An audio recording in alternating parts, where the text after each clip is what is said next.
Next presentation.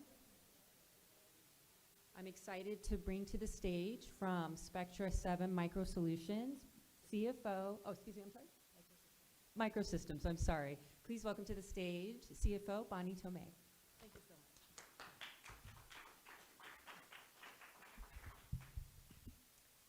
Good morning, everybody. Looks like lots of familiar faces here, so you actually know a lot about what we're doing. But for those who are not here today, maybe watching this, I will just walk through really quickly what Spectra7 Microsystems does. And of course, we're listed on the Toronto Stock Exchange Venture Exchange under the symbol of SEV, OTCQB of SPVNF. Of course, my statements today will contain some forward-looking forecast and expectations. So for those of you who may not be familiar with us, why Spectra7? Well, we have a very highly differentiated solution in a fast-growing market. That market is the hyperscale data center connectivity market. Our segment addressable market is going to exceed $1 billion by 2027. And this is not just hyperscales, it's also AI connectivity also within the data center. Our solution fills a very critical connectivity gap with unique high-speed, low-power solution. And of course, any customers using our solution will benefit from significant operating cost and CapEx savings. So with 12 years being in the market, we've been providing proven technology and having the first mover advantage in this space. In fact, we're the only company that provides this class of active copper solution and ship in volume. And of course, rapidly scaling revenue. We're very proud that our 2022 revenue doubled that of 2021. Our first half 2023 revenue was $6.4 million, and it is a record for the company.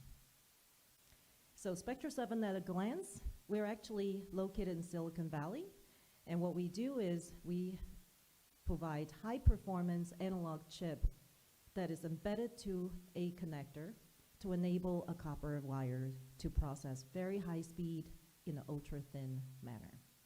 And that we've been, even though as a microcap, we've been able to serve tier 1 customers. The names that you may be very familiar with: Foxconn, Molex, Amphenol, Sumitomo, Tencent. When you're investing in Spectra7, you're investing in the management team that's very deep in technology. Raouf Halim has been a public company CEO for over 10 years on the NASDAQ called Mindspeed, went into retirement and actually came out of retirement to be with Spectra7 because of our technology. He himself holds 14 patents. To my right are those two gentlemen who are co-founders, our CMO, John Mitchell, as well as Dr. Andrew Kim. Dr. Kim came from getting his PhD from MIT. And to the furthest right is our newest add. You've probably seen that. We're very excited for the addition of Stefan Hahn, and he is our SVP Engineering. He holds 41 patents. So this is a deep bench of management with technical skills, particularly in the high-speed connectivity market. I hate to say it, but together we add up to be about 150 years of experience.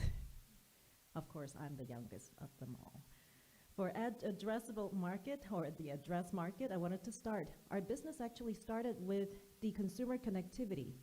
We were using our chip to go into a copper cable to enable HDMI high-speed connectivity, and in specialty displayed type stuff like that. And then we also had an AR, VR history.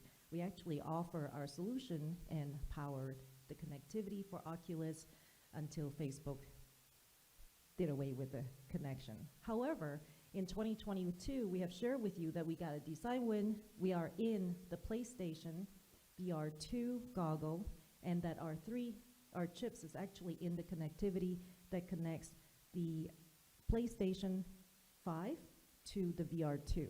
And that's not a small feat, because I have to share with you, in order to meet our tier 1 customers' requirements, it requires a very high touch customer service, technology, support, and the like. But major growth for us is going to be in data center and AI connectivity. Because our technology is basically using an analog chip that go into a connector to enable this cable to go very high speed and ultra thin, we could also attach that chip, not the same chip obviously, but the same technology onto automotive, switching systems, and 5G infrastructure. So going back to the why Sony is so interested in using our solution for their connectivity that goes from the PSVR2 goggle and connecting to the PlayStation 5, and again is really a testament to our technology, where it is very low latency. The number one complaint for anyone using a VR goggle is that they could get motion sickness, and this latency is extremely important. We also, in this case, we have 2 chips at the headset and then 1 that goes into the PlayStation. It delivers immersion experience that's unmatched in 5K resolution. And this is where I believe if you are looking for that really rich experience, wireless, I don't think, deliver the quite same experience to you. But where we are going to see tremendous amount of growth for us is definitely in the hyperscale cloud infrastructure. Boy, it's going to be a $500 billion to be spent by 2027, according to Delore. And those on the left, North America hyperscale data center operators are looking for a solution. They are increasing the bandwidth that they're using in the servers and switches they use in the data center. To the right is Asia. They're also doing the same thing. And out of this stack, I can tell you that we're also very proud to be capturing the design win with Tencent. And of course, again, I wanted to remind you that we are the only one with the active copper cable solution offered to date in shipping and volume to Tencent. And that, of course, have been communicated to you before. So what's going to really drive this, though, is AI, right? Everybody hear about AI today. I just wanted to point out, again, why we are in a very good position to benefit from that. AI network would be the first to adopt the 112 gig PAM4 signaling. So let's put this into perspective. When you are going home to your gateway boxes in your at home or your data point, we're talking about 5 gig or 10 gig, right?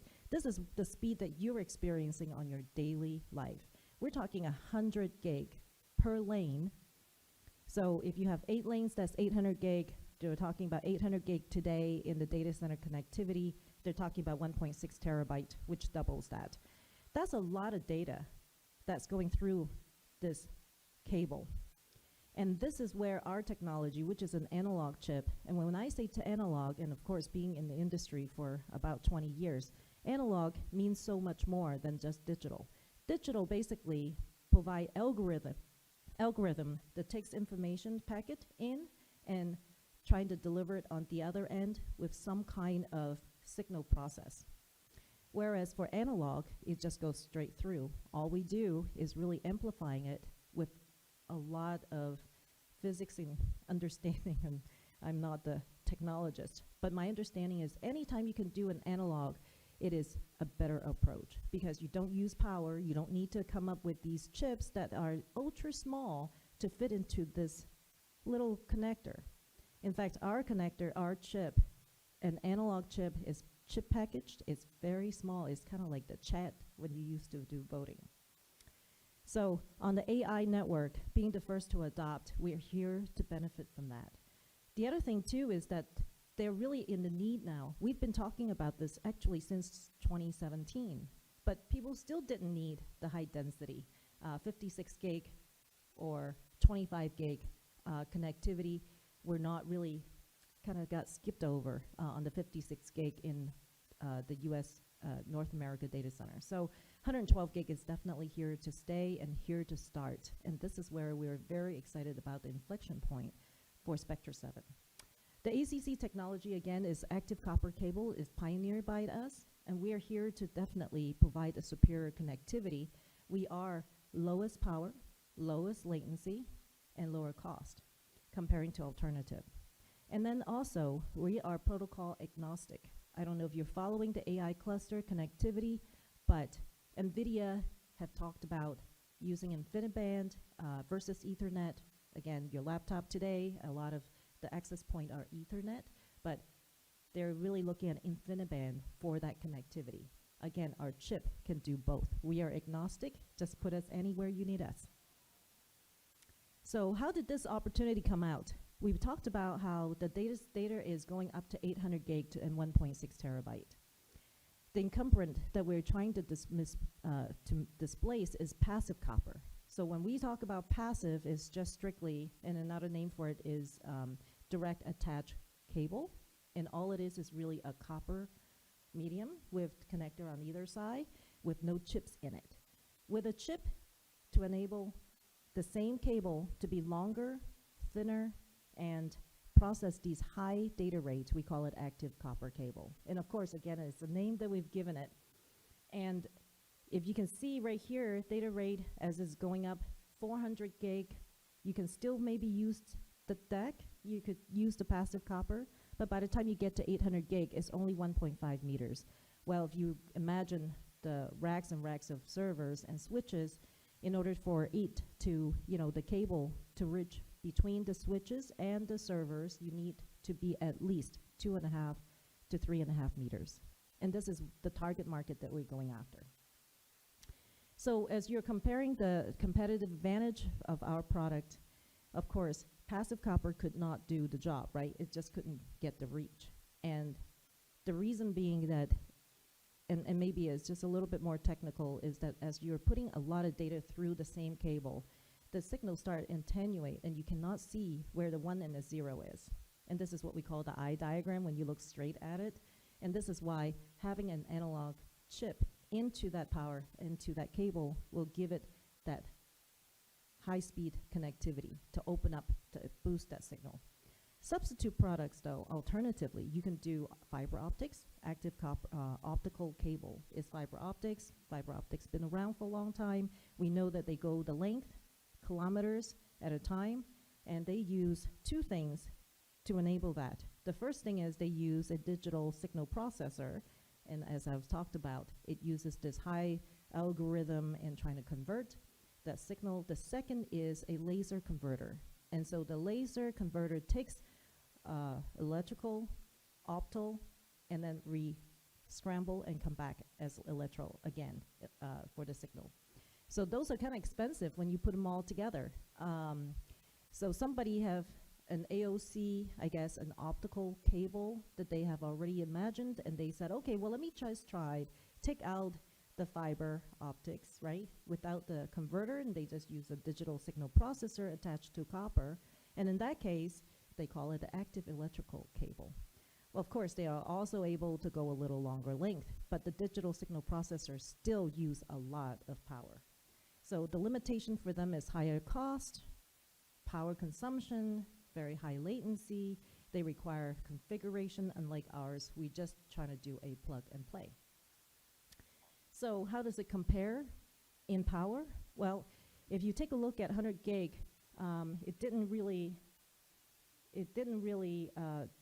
have a footprint where the power is that much more. So if you take a look at this at a QSFP, which has 4 lanes, it's about 5 watts comparing to ours, about 1.2 or something like that. But at 800 gig, we're talking our cable or cables enabled with our chip using 3 watts. 3 watts is not a lot per cable when you compare to AEC using 20 watts and optical fiber cable is using 28 watts, 8 to 10 times more. So not only is the power is a big saving, you can also see here by comparison, putting the next best candidate of AEC here at 800 gig, we're talking power and savings for a hyperscale data center, but also the latency. In their case, they would need to use 250 nanosecond for it to power up, and for us, less than 1 nanosecond. Again, it's a sweet spot for us for low latency. There are a lot of different applications for that. Also on the CapEx side, this is a situation where data center operators are paying less for CapEx for their cable when they're using our solution comparing to an AEC. All right, so the power savings, how much does it add up to dollars and cents? In a hyperscale data center, we traditionally see 100,000 servers. At 100,000 servers, we're talking 3.4 watts saving, megawatts of savings. 3.4 megawatts is a lot of power, and at 5,000 per kilowatt, you're talking $17.6 million a year just on the operating expense. Not to mention the savings that they have for not having to cool this data center, now heating up. There's also another problem with power in data center. They're only allocated with so much power. So again, for them to put in AEC or AOC is eating up a lot of that budget for the power. So now the data center is limited with also how to allocate all of that power between switches, servers, and cables. So how big is this market opportunity? Well, we see it as a total TAM, which is all of the silicon within the data center or in data centers by 2027 to be about $3 billion. The segment that we are addressing is about $1 billion by 2027, is going to enjoy a CAGR of 70%. So therefore, our long-term operating model here is revenue growth about 60% 4 years, gross margin targeting 60 to 65%. Last quarter, we did achieve 63%, actually this first 6 months of the year. EBITDA margin 25 to 30% as we scaled. So as you know, we have a huge market we're going after. Even minimal penetration is going to give us great revenue growth. Importantly, we are also fabless. So we don't need to put any, yes, fabless, fabulous. We don't need to use any dollars that we collect from our operations to pay for CapEx, because in the fabless manufacturing environment, it's very scalable. We just use our supply chain. We send in purchase orders to order 10 versus 100 or 1,000. It's the same for us, so other than having some, hopefully, cost savings. So with that, our key financial highlights here. As of September 14th, our stock price was at 65 cents Canadian, market cap at 19 million, even though our 12 months, the trailing 12-month revenue was 12.1 million, gross margin over 12 months was 60%, insider ownership close to 13%. And our convertible debt, so far we have 8.6 million. Again, the convertible debt was able to give us two things. One is, obviously, we just finished the raise on September 14th, and that's going to be a 2-year deal. It's about 2.1 million. It enabled us to shore up our balance sheet and going after the opportunities that we have. And that's my presentation. Thank you. Any questions?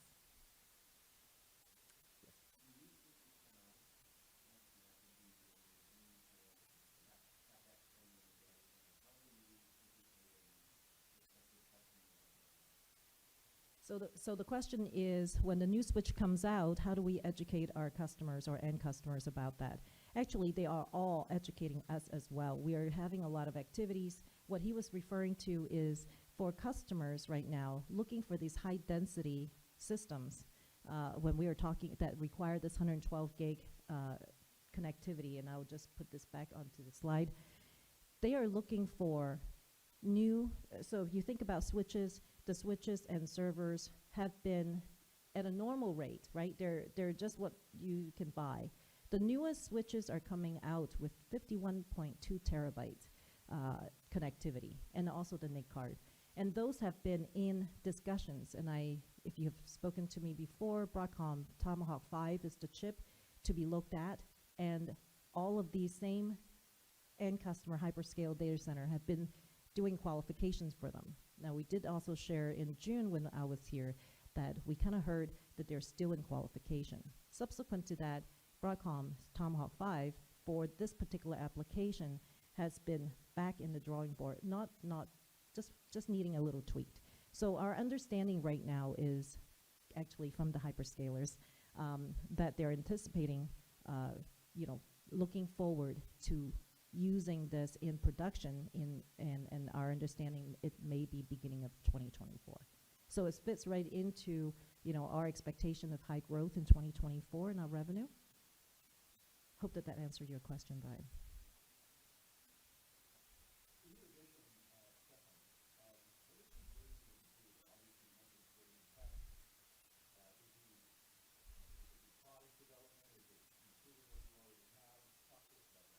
Thank you. The question is, what happened to, by the addition of Stefan Hans, how does it become accretive to our process or our company?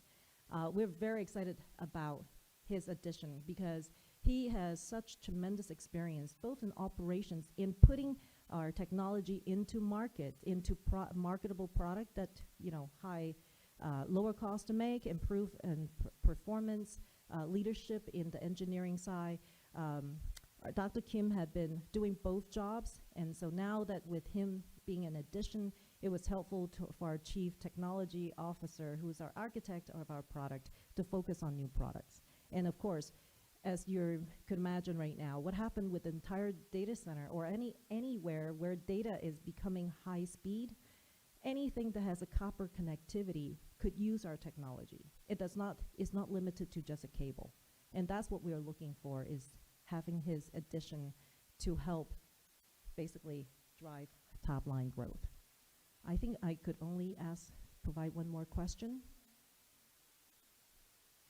Sir.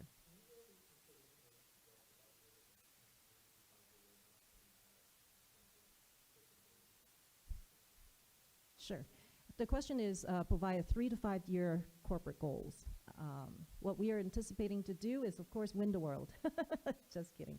No, actually, our immediate goal is definitely getting design wins with our North America data center operators, hyperscalers. We have announced in June an AI cluster win on connectivity that is underway right now. We hope that that's going to go into particular, high ramp.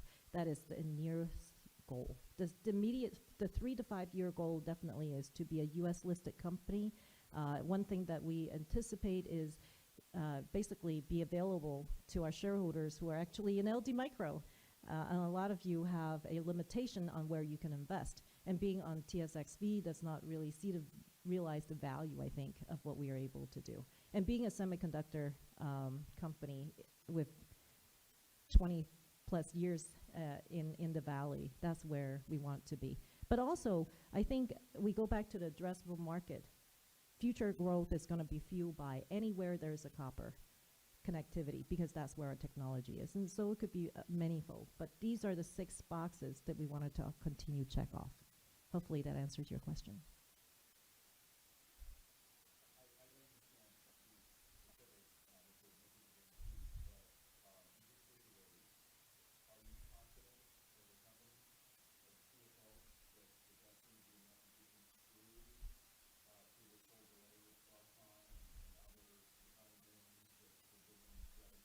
Yeah, the question is, with the recent raise of 2.1 million, was that enough? Until, I guess, Broadcom with their chips come in. And of course, we would always believe that, and actually, I have a good track record. I've been here for 2 years, and we have never run out of money. Not because I've raised so much, but because we manage it well. And I think that's where we are. And I would like to express thanks again for those who invested in us, and those who are anticipating to invest in us. My card is at the table. Please bring one, and look forward to talking to you. I think I'm running out of time. Oh, great. Any other questions? Sir.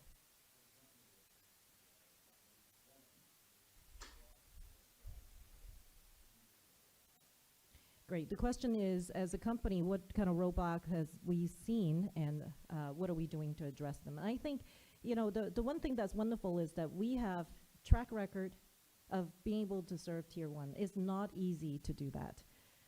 I'll give you an example. A lot of times our tier 1 customers are the end customer, and we work through their cable manufacturer because we can't just deliver a chip for them to use. They have to use a cable partner to put it into the cable. Well, it's high technology, and therefore their capability varied. So for us to be able to address that, but that is just something that we do every day. It's par for the course. Where I think we have roadblock is really using advanced technology where it could apply to the market. And I think, again, 2017, we thought the market is here. 2018, we thought the market was here. In 2021, we really thought the market is here because 56 gig was ready to go. And lo and behold, they push it back and skip over the 56 gig and go straight to 112 gig. So now it's really no choice. They have no place to go they either buy the AEC that use 8 times more power, or they buy AOC that use 10 times the power and is not as eloquent as a solution. So we see this as a great inflection point. It's really about when Broadcom can get it into production. And that's our biggest roadblock. It's really about timing of the market. But we are here. We're very confident to be able to serve that.